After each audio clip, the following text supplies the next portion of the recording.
Denise Pearson, the CMO at Snowflake, said, "I think that being bold is the best chance you have of beating the system and getting noticed." She then went on to take Snowflake from under $100 million in annual revenue to over $4 billion. I strongly believe that one of the most overlooked weapons in marketing is boldness. Too many marketers are timid and play it safe. Whatever happened to having a backbone and going for the win? One of the things that I love that Pearson did at Snowflake was to bet the entire brand on the customer as the hero. Most enterprise data companies at the time were marketing themselves from the inside out, focusing on a lot of technical aspects of the business like their architecture or their proprietary code or their processing speeds, all this technical stuff. Pearson completely flipped the script, treating enterprise clients like tech celebrities. Gong pioneered the entire revenue intelligence category. They saw that customer conversations, calls, emails, meetings were an invaluable yet unmined data source, and they turned it into a full revenue operating system. On the marketing side, they were constantly taking bold action, like the time they took out a Super Bowl ad, which is crazy to think for a young software company. But what they did was they took out a regional ad at a fraction of the price of a full ad, because the price of a full ad would have blown their entire annual marketing budget. But this made them look like a brand that was 100 times their actual size. The result? Super Bowl week created an all-time record for Gong for new sales pipeline created.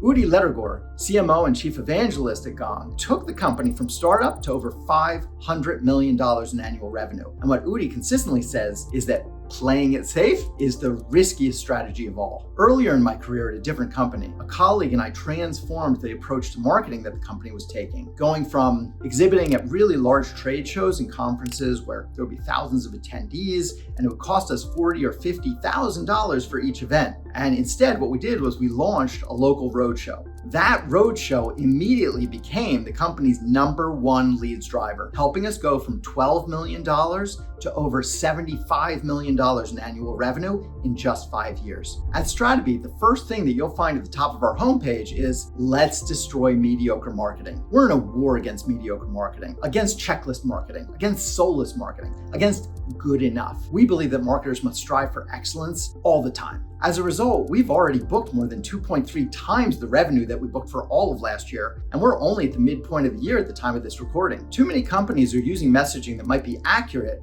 but that doesn't resonate deeply with the ICP. Do this and you're going to get lost in a sea of sameness, and you're going to kill pipeline growth. You can't expect extraordinary results by doing only ordinary things. Have a backbone, stand for something, and be bold.